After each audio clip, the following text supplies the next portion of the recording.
بارك على محمد وعلى آل محمد. اللهم انفعنا بما علمتنا وعلمنا ما ينفعنا وزدنا علما وبارك لنا في علمنا وارزقنا الإخلاص في القول والعمل كاملا وعلما نافعا لا ينسى وتوفيقا دائما وصحة ويقينا وعافية. اللهم يسر لنا جميع أمورنا، اللهم يسر لنا حجا مبرورا، اللهم يسر لنا عمرا متقبلا، آمين يا رب العالمين. Alhamdulillah kaum muslimin rahimani wa rahimakumullah. Sepekan lagi insyaallah taala kita masuk pada bulan Ramadan. Karena itu untuk menyambut bulan Ramadan, persiapan kita kali ini akan membahas sedikit tentang tafsir surah Al-Qadr. A'udzu billahi as-sami'il 'alim minasy syaithanir rajim min hamzihi wa nafthihi wa nafthihi. Bismillahirrahmanirrahim. Inna anzalnahu fi lailatul qadr wa ma adraka ma lailatul qadr. Lailatul qadri khairum min alfi syahr. Tanazzalul malaikatu warruhu fiha bi'izni rabbihim min kulli amr. Salamun hiya hatta matli'il fajr. Alhamdulillahi rabbil alamin. Allahumma arhamna bil Qur'ani amin. Pada ayat-ayat yang kita baca ini ada beberapa kata yang boleh dibaca dengan dua bacaan. Yang pertama pada ayat 1, anzalnahu, hu-nya ini boleh panjang. Anzalnahu boleh ya, atau pendek seperti biasa juga boleh. Kemudian ayat kedua, adraka, ini boleh dibaca imalah, yaitu adrika, seperti majri ya, adri ya. Kemudian pada ayat berikutnya, ayat keempat, di situ ada kata-kata bi'ilni rabbihim. Nah, rabbihim ini boleh dibaca rabbihimu, mimnya di dhammah, kemudian dipanjangkan rabbihimu. Kemudian pada ayat terakhir, ayat 5, matla'i, ini boleh dibaca matli'i, jadi lamnya di kasrah. Dan ini semua adalah qiraah mutawatirah yang sumbernya dari Sayyidina Rasulullah sallallahu alaihi wasallam. Adapun tafsirnya secara ringkas, Allah mengatakan pada surat Al-Qadr, Inna sesungguhnya kami Allah, anzalnahu, kami telah menurunkan dia maksudnya Al-Quran, fi lailatul qadr, pada malam yang disebut Lailatul Qadr. Ayat ini menunjukkan dua hal. Yang pertama, Allah turunkan Al-Quran pada malam Lailatul Qadar. Ini maksudnya turun dari dari Lauhul Mahfud menuju ke Baitul Izzah yang ada di langit pertama. Jadi di bumi ini kan ada Ka'bah. Dari Ka'bah ini kalau kita naik lurus, maka nanti di langit pertama itu nanti ada Ka'bah lagi namanya Baitul Izzah. Nah, dari Lauhul Mahfud menuju ke Baitul Izzah, itulah turun Al-Quran dalam malam Lailatul Qadar. Turunnya itu langsung 30 juz, tidak sedikit demi sedikit. Tapi dari Baitul Izzah menuju ke bumi, ini baru turunnya apa? Sedikit demi sedikit. Sebagaimana disebutkan oleh Allah dalam Al-Quran. Allah mengatakan, ala mukthin. Pada surat Al-Isra ayat 106. Wa Qur'anan faraqnahu litaqra'ahu 'alan nasi 'ala mukthin. Quran ini kami pisah-pisah supaya kamu jelaskan kepada manusia, kamu bacakan kepada manusia 'ala mukthin, dengan perlahan-lahan. Jadi enggak langsung 30 juz. Kalau langsung 30 juz susah untuk dihafalkan. Tapi diturunkan sedikit, dihafalkan, sedikit lagi, dihafalkan, sedikit lagi, dihafalkan. Akhirnya banyak yang hafal Quran. Di antara umat Nabi Muhammad sallallahu alaihi wasallam. Kemudian yang kedua, ayat ini bicara tentang Lailatul Qadr. Apa makna dari Lailatul Qadr? banyak tafsiran untuk kata Lailatul Qadar ini. Tafsiran yang terkenal, Lailatul Qadar adalah malam yang memiliki mutu yang sangat tinggi atau malam kemuliaan. Jadi Al-Qadr artinya kemuliaan. Kemuliaannya apa? Disebutkan pada ayat ketiga, Lailatul Qadri khairum min alfi syahr. Lailatul Qadr lebih baik, lebih utama daripada 1000 bulan. Nah, ini kemuliaannya. Pendapat yang kedua mengatakan Lailatul Qadar malam takdir. Disebut takdir, disebut malam takdir karena pada Lailatul Qadar Allah menetapkan takdir untuk 1 tahun ke depan secara terperinci. Misalnya panjenengan ditakdirkan sakit, ditakdirkan mempunyai anak, ditakdirkan menikah lagi, ditakdirkan anaknya mati dan sebagainya. Nah, itu takdirnya terperinci pada malam apa? Lailatul Qadar untuk 1 tahun ke depan. Nanti Lailatul Qadar berikutnya ditakdirkan terperinci untuk 1 tahun ke depan. Terus seperti itu sepanjang tahun sampai hari kiamat. Dan ini bisa kita temukan isyaratnya pada ayat yang lain, ya. Yaitu Allah sebutkan pada surat Ad-Dukhan ayat 3. Allah mengatakan inna anzalnahu fi lailatin mubarakatin inna kunna mungdirin fiha yufraqu kullu amrin hakim. Di dalam Lailatul Qadar dijelaskan setiap perkara yang dikokohkan oleh Allah Subhanahu wa taala. Maksudnya tadi takdir untuk 1 tahun secara terperinci 1 tahun ke depan. Pendapat yang ketiga mengatakan disebut Lailatul Qadar artinya adalah malam kesempitan. Disebut sempit kenapa? Karena pada malam Lailatul Qadar malaikat-malaikat turun dari langit ke bumi sangat banyak sekali, sejumlah kerikil-kerikil yang ada di bumi, bahkan lebih banyak daripada kerikil-kerikil yang ada di bumi. Dan ini kita temukan dalam hadis yang sahih diriwayatkan oleh Imam Ahmad dalam kitab Musnadnya. Rasulullah sallallahu alaihi wasallam bersabda, "Innal malaikata tilkal lailah." Sungguh para malaikat pada malam Lailatul Qadar fil ardi berada di bumi aktsaru min adadil hasa, lebih banyak daripada jumlahnya kerikil-kerikil.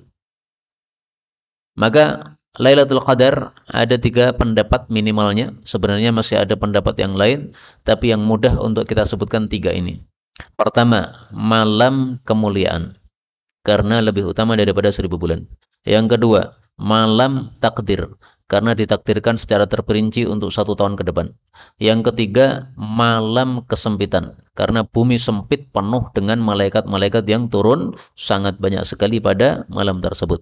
Meskipun sempitnya bumi tidak kita rasakan, karena malaikat terbuat dari sinar tidak memenuhi ruangan yang menyebabkan sempit.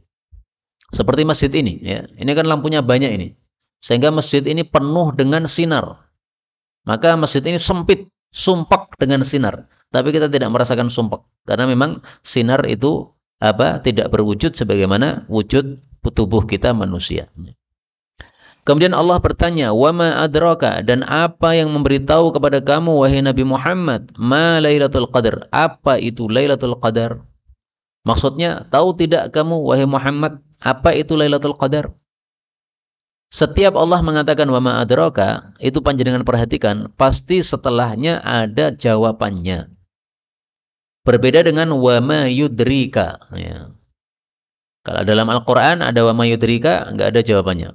Kalau wa ma adraka ada jawabannya. Bedanya sedikit, adraka itu fi'il madhi, yudrika itu fi'il mudhari'. Terjemahnya enggak berubah, tetapi dari sisi kebiasaan Allah Subhanahu wa taala, setelah adraka ada jawabannya, setelah yudrika tidak ada jawabannya. Fungsi dari pertanyaan ini adalah untuk membesarkan masalah. Ini Lailatul Qadar bukan masalah yang sepele, tapi masalah yang besar. Nah, tahu enggak kamu Lailatul Qadar itu apa? Jadi pertanyaannya untuk apa? Ta'zimil amr, untuk membesarkan masalah. Lalu Allah menjawab, Lailatul Qadri khairum min alfi syahr. Lailatul Qadar itu lebih baik daripada 1000 bulan. 1000 bulan itu sekitar 83 tahun. Maka maksudnya adalah satu malam Lailatul Qadar lebih utama daripada 83 tahun yang tidak ada Lailatul Qadar di dalamnya. Kapan 83 tahun tidak ada Lailatul Qadar di dalamnya? Yaitu pada umat-umat terdahulu. Umat-umat terdahulu, mereka hidup berapa tahun pun tetap kalah dengan umat Nabi Muhammad. Kenapa? Karena umat Nabi Muhammad dikasih Lailatul Qadar, umat terdahulu tidak dikasih Lailatul Qadar. Jadi misalnya, ada orang umat terdahulu usianya 200 tahun. Panjenengan usianya cuma 60 tahun. Tapi panjenengan setiap Ramadan dapat Lailatul Qadar secara sempurna. Nah, itu sudah panjenengan mengalahkan amalnya orang yang usianya 200 tahun dari umat Nabi zaman dulu. Kenapa? Karena mereka nilainya tetap 200 tahun, tidak ada tambahan. Adapun kita, setiap dapat Lailatul Qadar secara sempurna, kita sudah dapat 83 tahun. Anggaplah kita mendapatkan Lailatul Qadar secara sempurna selama 10 tahun. Berarti kita sudah dapat amalan 830 tahun. Ngalahkan yang usia 200 tahun tadi. Padahal usia kita paling-paling cuma 60, 70, sekitar itu. Jadi Lailatul Qadar ini termasuk tanda rahmat Allah kepada umat Nabi Muhammad sallallahu alaihi wasallam. Dan Lailatul Qadar ini ada sebabnya. Kenapa Allah kasih Lailatul Qadar kepada umat Nabi Muhammad? Jadi ceritanya umat Nabi Muhammad ini kan oleh Allah dipendek-pendekkan usianya. Dan dipendek-pendekkan tubuhnya. Nabi Adam tinggi, setinggi berapa? Sittuna dhira', 60 hasta. Satu hasta ini setengah meter. Berarti Nabi Adam itu tingginya sekitar 30 meter. Nah, kata Nabi Muhammad SAW, Nabi Adam kemudian mati, dilanjutkan oleh generasi seterusnya. Itu generasi seterusnya itu senantiasa semakin pendek, semakin pendek, semakin pendek. Sampai terakhir kita umat Nabi Muhammad SAW. Pendek badannya juga pendek usianya. Kalau Nabi Adam dan orang-orang dulu tinggi-tinggi badannya dan tinggi-tinggi usianya. Nabi Nuh saja berapa usianya? 1000 tahun kurang 50. Ya, 950 tahun. Bayangkan Pak, urip neng donya 950 tahun. Ora jeleh banget nih. Biasanya orang sudah 100 tahun aja bertanya-tanya, kapan toh aku mati? Kok cucuku sik, kok aku ora mati-mati? Itu baru 100 tahun Pak. Nah, ini 950 tahun, bisa dibayangkan betapa jelehnya kita hidup di atas muka bumi kalau memang tua renta setua itu. Nah, maka begitu Nabi Muhammad SAW melihat umat-umatnya kok usianya pendek-pendek, maka beliau merasa kasihan. Wah, kasihan umat saya. Usianya pendek-pendek, berarti amalnya pun juga pendek. Kalau amalnya pendek, pahalanya juga sedikit. Nah, Allah tahu rasa kasihan pada hati Nabi Muhammad SAW. Maka Allah hibur Nabi Muhammad dengan diturunkan Lailatul Qadar. Nih, kamu saya kasih Lailatul Qadar juga untuk umat kamu. Sehingga usia kamu 60, pendek, nggak ada masalah. Tapi satu malam, kalau kamu bisa gunakan sebaik-baiknya, itu sama dengan beramal 83 tahun. Dari situlah disyariatkan pada Lailatul Qadar ini kita untuk tidak tidur tetapi untuk sungguh-sungguh dalam ibadah kepada Allah Subhanahu wa taala. Sayangnya Lailatul Qadar enggak diketahui kapan itu Lailatul Qadar. Yang jelas kata Nabi, carilah pada 10 akhir Ramadan, mulai malam 21 sampai malam terakhir. Nah, kalau begitu, kita hidupkan 10 malam terakhir ini tidak tidur sama sekali atau tidur hanya sesuai keperluan. 1 jam tidur, kalau sudah cukup ya sudah, nggak usah nambah. Karena toh besok kita bisa tidur pada subuhnya atau paginya. Kalau bisa ya pada subuh nggak tidur, tapi kalau sudah nggak kuat karena memang malamnya begadang, nggak ada masalah insya Allah tidur pada subuh karena suatu sebab. Kemudian Allah mengatakan tanazzalul malaikatu, para malaikat turun, warruhu, dan juga roh itu turun, fiha pada Lailatul Qadar, bi'ilni rabbihim, dengan izin dari pemelihara mereka, min kulli amrin, dari setiap urusan. Para malaikat turun, ini sudah kita bahas tadi. Jumlahnya malaikat yang turun seberapa? Aktsar min adadil hasa, lebih banyak daripada jumlah kerikil-kerikil. Pernah mencoba ngitung kerikil, Pak? Nggak pernah kan? Serah mungkin dihitung, saking banyaknya. Satu kampung ini saja, kalau dihitung kerikilnya, udah bosen jeleh jenengan ngitung kerikil yang ada di kampung ini. Apalagi kerikil seluruh bumi. Nah, jumlahnya malaikat yang turun lebih banyak daripada kerikil seluruh bumi. Udah, jumlahnya berapa? Enggak kebayang. Kemudian waruhu, roh juga turun. Yang dimaksud roh ini apa? Ini banyak tafsiran. Tapi minimal saya sampaikan 2 tafsiran di sini. 1. Sebagian ulama mengatakan roh itu adalah satu makhluk tertentu milik Allah Subhanahu wa taala. Sebagaimana ada makhluk namanya malaikat, ada makhluk namanya manusia, ada makhluk namanya binatang, ada makhluk namanya roh. Tapi makhluk apa itu? Enggak ngerti kita. Ini makhluk yang gaib, enggak kelihatan. Seperti malaikat juga makhluk yang gaib, enggak kelihatan. Nah, berarti sesuai tafsiran ini, yang turun dari langit adalah para malaikat plus juga makhluk-makhluk yang namanya roh itu juga turun.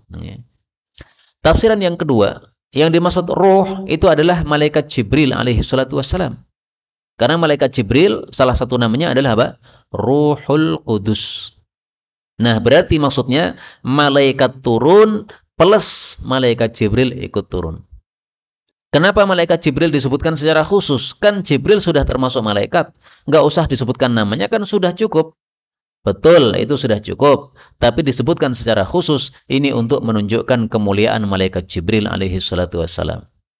Seolah-olah Allah mengatakan, malaikat turun. Dan pentolan malaikat yaitu Jibril juga ikut turun. Sehingga menunjukkan apa? Pentingnya Lailatul Qadar. Sampai malaikat pentolan pun juga ikut turun ke bumi dalam rangka Lailatul Qadar tersebut. Kemudian di sini Allah katakan bi'ilni rabbihim, turunnya dengan izin Allah.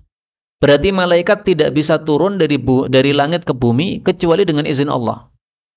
Jadi nggak semau gue, enggak. Ya seperti kita lah, kita di Indonesia ini mau keluar dari Indonesia ke Singapura atau ke Malaysia atau mau umrah, apakah bisa semau gue? Nggak bisa. Mau umrah harus ada paspor, harus ada visa. Visa terus berkaitan juga dengan vaksin booster dan sebagainya. Macam-macam lah. Nah, ini baru di bumi, Pak. Belum lagi keluar dari bumi, yaitu ke langit. Nah, sama juga. Langit turun ke bumi. Tidak bisa langsung turun begitu, tidak. Tapi dengan izin dari Allah Subhanahu wa ta'ala. Dan ini disebutkan oleh Allah dalam surat Maryam ayat 64 secara tegas. Malaikat mengatakan pada surat Maryam ayat 64, "Wa ma natanazzalu, tidak mungkin kami malaikat bisa turun illa bi amri rabbik, kecuali dengan perintah pemeliharamu atau dengan izin dari pemeliharamu, yaitu dengan izin Allah Subhanahu wa taala." Sama juga kita manusia tidak mungkin bisa masuk ke langit kecuali dengan izin Allah Subhanahu wa taala. Buktinya pada malam Isra Mi'raj, Rasulullah bersama Jibril naik ke langit pertama, kemudian mengetuk, "Assalamualaikum." "Waalaikumsalam." "Siapa ini?" Ditanya oleh malaikat penjaga langit pertama. "Ini saya Jibril." "Kamu sama siapa?" "Sama Muhammad." "Sudah diizinkan belum?" "Sudah." Nah, baru dibuka. Maka malaikat Jibril dan Nabi Muhammad naik ke langit pertama. Langit kedua sama juga, ketok pintu dulu. "Assalamualaikum." "Waalaikumsalam." "Siapa ini?" "Jibril." "Siapa bersama kamu?" "Muhammad." "Sudah diizinkan belum?" "Sudah." Nah, baru naik lagi kedua. Terus sampai langit ketujuh, semuanya sama. Ada penjaganya masing-masing. Jadi bahkan pentolannya malaikat Jibril pun kalau mau naik pun harus izin. Mau turun pun juga harus apa? Izin dari Allah Subhanahu wa taala. Maka di sini dikatakan bi'ilni rabbihim, dengan izin pemelihara mereka. Terus turunnya untuk apa? Min kulli amrin, dari setiap urusan. Jadi ada tugasnya masing-masing. Ada malaikat yang turun dengan tugas misalnya untuk menyalami orang-orang yang ibadah pada malam Lailatul Qadar tadi. Ada yang tugasnya ini, ada yang tugasnya itu. Itulah pokoknya terserah Allah Subhanahu wa taala sesuai dengan tugas yang dibebankan oleh Allah kepada malaikat-malaikat ini. Dan malaikat-malaikat yang ditugasi oleh Allah tidak mungkin mereka melanggar perintah Allah atau keluar dari aturan Allah Subhanahu wa taala. Sebagaimana kita temukan dalam surat At-Tahrim, ya, ayat 6. Ketika Allah menyebutkan para malaikat, Allah katakan la ya'sunallaha ma amarahum. para malaikat itu tidak akan durhaka kepada Allah apapun yang diperintah oleh Allah. Wa yaf'aluna ma yu'marun, dan mereka selalu melakukan apapun yang mereka diperintahkan oleh Allah Subhanahu wa taala. Nah, ini bedanya malaikat dengan manusia. Manusia diperintah oleh Allah, kadang taat, kadang tidak. Diperintah puasa Ramadan, puasa. Tapi diperintah salat jamaah ke masjid, yang datang cuma sedikit. Padahal yang puasa banyak. Tapi kalau datang ke masjid setelah Ramadan, yang datang cuma sedikit. Nah, ini berarti kadang taat, kadang tidak. Kalau malaikat tidak, selalu taat. Kemudian Allah menutup surat ini dengan kata-kata salamun hiya. Selamat Lailatul Qadar itu hatta matla'il fajr, sampai terbitnya fajar. Dari sini kita ambil dua pelajaran. Pelajaran pertama, Lailatul Qadar adalah malam yang selamat. Apa makna selamat di sini? Tidak ada keburukan terjadi padanya, yaitu sebagaimana disebutkan pada hadis yang lain. Rasul bersabda, Lailatul Qadri lailatun balijatun. Lailatul Qadar adalah satu malam yang balijah. La harratun wala baridah. Tidak panas juga tidak dingin. Berarti apa? Sejuk. Nah, ini termasuk keselamatan yang ada pada Lailatul Qadar, sejuk.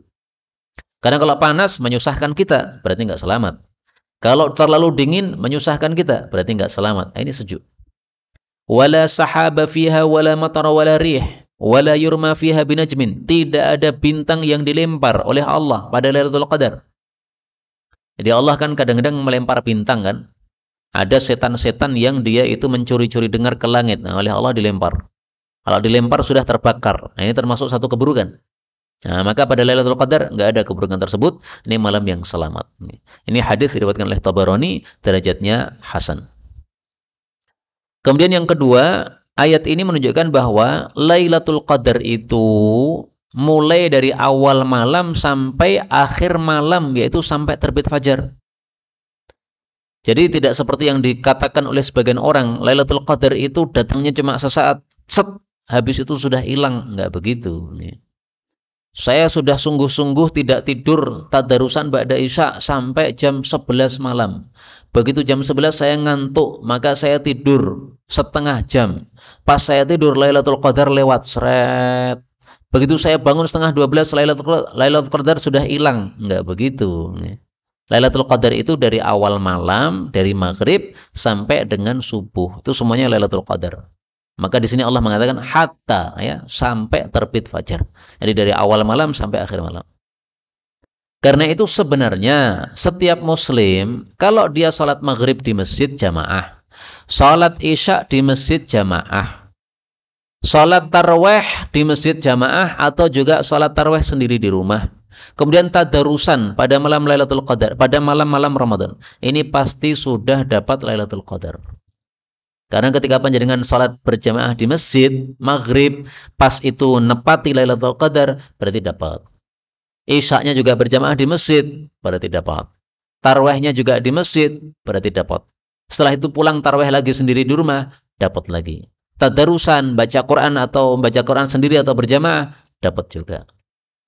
Lah kalau memang selalu dapat, pasti dapat. Kalau kita salatnya ke masjid, apa fungsinya kita disuruh cari Lailatul Qadar? Maksud Nabi disuruh cari Lailatul Qadar itu maksudnya ibadah sungguh-sungguh dari awal sampai akhir malam Lailatul Qadar. Dan itulah yang dimaksud lebih utama daripada 1000 bulan. Jadi misalnya ya, dari jam 6 maghrib sampai jam 4 subuh. Berapa jam itu? 7, 8, 9, 10, 11, 12, 1, 2, 3, 4. 10 jam. Nah, 10 jam ini kalau bertepatan dengan Lailatul Qadar, maka 10 jam ibadah ini nilainya sama dengan 83 tahun ibadah. Itu kalau total loh ya, dari awal sampai akhir. Makanya ba'da maghrib sebisa mungkin tidak untuk ngobrol-ngobrol banyak. Yang ngobrol-ngobrol oke lah, tapi sedikit aja. Habis itu setelah ngobrol gimana? Ya udah, baca Quran. Nunggu isya. Kalau sudah isya segera datang ke masjid. Kalau sudah selesai salat isya jangan langsung pulang, kan masih ada tarawih. Nah, maka tarawih di masjid. Kalau tarawih di rumah juga boleh, silahkan. Tapi tarawih di rumah jangan sampai kalah dengan yang di masjid. Misalnya di masjid 1 juz, panjenengan tarawih di rumah cuma qul hu tok. Nah, mending ikut yang di masjid. Nih.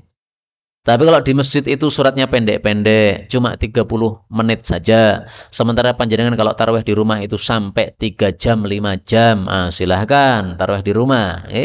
Jadi intinya mana yang lebih dahsyat itulah yang dicari. Lebih dahsyat di masjid, ikut masjid. Lebih dahsyat di rumah, silahkan di rumah. Kalau mau digabungkan dua-duanya, lebih bagus. Tarawih di masjid ikut, nah, habis itu sampai di rumah, kemudian membaca Al-Quran, tadarusan, sampai larut malam, kemudian kalau sudah ngantuk lelah, ambil air wudhu, sholat tahajud, kemudian baca lagi Quran lagi. Kalau ngantuk maka ambil air wudhu lagi, kemudian tahajud lagi. Nah, seperti itulah yang dilakukan oleh Sayyidina Rasulullah Sallallahu Alaihi Wasallam. Maka sebagai penutup untuk tafsir surat apa ini? Surat Al-Qadr ini saya bacakan kebiasaan Nabi Shallallahu Alaihi Wasallam pada 10 akhir Ramadan. Dikatakan oleh Aisyah radhiyallahu anha, dia mengatakan kana adalah kebiasaan Nabi idza dakhala al-ashru, kalau sudah masuk 10 akhir Ramadan, syadda mi'zarah, beliau kencengkan sarungnya, wa ahya lailah, menghidupkan malamnya, wa ayqadha ahlah, membangunkan istrinya. Ada 3 yang dilakukan Nabi. Syadda mi'zarah, mengencangkan sarung. Apa makna mengencangkan sarung? Ada 2 tafsiran. Tafsiran pertama, sarungnya diikat, tidak dilepas, alias tidak ngumpuli istri. Makna yang kedua, mengencangkan sarung, artinya sungguh-sungguh ibadah. Seperti orang Indonesia mengatakan menyingsingkan lengan baju, meskipun lengannya nggak disingsingkan, tapi maksudnya sungguh-sungguh dalam bekerja. 2 makna ini sama-sama benar. Beliau sangat-sangat sungguh ibadah, saking sungguhnya ibadah, nggak sempat lihat istri. Karena apa? Sungguh ibadah. Tapi apakah boleh seseorang malam Lailatul Qadar hubungan suami istri? Boleh, boleh. Bahkan seandainya panjenengan sungguh-sungguh ibadah, ngantuk, supaya nggak ngantuk gimana? Maka hubungan sama istri dulu supaya nggak ngantuk. Habis itu kemudian ibadah lagi, silahkan. Tapi tolong diketahui, ini yang muda-muda yang belum menikah belum tahu nih. Biasanya kalau sudah hubungan itu ngantuknya nemen. Jadi jangan mengatakan saya hubungan supaya ngantuk hilang, tambah ngantuk panjenengan. Karena apa? Kehilangan tenaga akhirnya tambah ngantuk. Maka Nabi tidak hubungan intim. Yang kedua yang beliau lakukan menghidupkan malam. Yang dimaksud menghidupkan malam ini ada 2 kemungkinan. Kemungkinan pertama, dari awal sampai akhir nggak tidur belas, makanya disebut hidup. Tafsiran yang kedua atau kemungkinan yang kedua, dari awal sampai akhir tidurnya cuma sedikit. Nah, maka karena tidurnya cuma sedikit, seolah-olah seluruh malamnya ini hidup. Padahal ya tetap ada matinya, ada petnya, yaitu apa? Pas tidur tadi. Tapi karena tidurnya cuma sedikit, maka seolah-olah seluruh malamnya apa? Hidup. Nah, silahkan mana yang bisa dilakukan, silahkan. Bisa tidak tidur belas, oke, bagus. Kalau tidak bisa seperti itu, maka kita tidur tapi disedikitkan. 1 jam sudah cukup, nggak usah nambah. 1 jam nggak cukup, nambah dikit. 1,5 jam atau 2 jam. Tapi kalau sudah cukup, nggak usah nambah lagi. Karena besok bisa tidur kembali. Dan menghidupkan Lailatul Qadar, ini bukan berarti melean toktil, kemudian nongkrong-nongkrong di jalan sambil main sekak. Bukan. Tapi ahya lil ibadah. Dihidupkan untuk ibadah. Maka menghidupkan Lailatul Qadar tidak bisa dengan cara saya supaya melean Lailatul Qadar, saya nonton televisi karena pas ada sepak bola. Nah, itu nggak dapat Lailatul Qadar. Kecuali kalau panjenengan nonton bola sambil tahlil, la ilaha illallah, la ilaha illallah, la ilaha illallah. Tapi saya yakin orang nonton sepak bola tahlil ora khusyuk, orang mungkin khusyuk. Pasti khusyuknya pada bolanya. Nah, sehingga itu tidak termasuk cara yang tepat untuk menghidupkan Lailatul Qadar. Yang ketiga, ayqadha ahlah. Beliau membangunkan istri-istri. Apakah berarti kalau tidak Lailatul Qadar beliau tidak membangunkan istri? Enggak begitu. Maksudnya, pada malam Lailatul Qadar, beliau bangunkan istri lebih awal daripada biasanya. Misalnya, biasanya istri dibangunkan jam 3 misalnya. Nah, ini Lailatul Qadar enggak? Dibangunkan jam 11, jam 12. Ayo, bangun-bangun. Tidur enggak usah banyak-banyak. Pada Isya mereka tidur, jam 11 sudah dibangunkan. Ayo bangun-bangun untuk ibadah kepada Allah Subhanahu wa taala. Maka dari sini kita ambil pelajaran juga, suami istri hendaklah saling membantu untuk mendapatkan Lailatul Qadar. Suami bangunkan istrinya, istri bangunkan suaminya, tolong menolong dalam kebaikan, sama-sama masuk surga. Nah, ini yang kita harapkan. Maka kalau istrinya 4 rame-rame masuk surga ini cakep banget ini. Ayo bareng-bareng masuk surga bareng-bareng. Wong papat kabeh, masya Allah. Ini sesuatu yang sangat bagus sekali insya Allah Taala. Inilah kaum muslimin rahimani wa rahimakumullah yang dapat kita bicarakan pada malam hari ini. Sudah 30 menit saya bicara, maka sisa waktu kalau ada pembahasan baik yang berkaitan dengan tema maupun secara bebas dipersilahkan.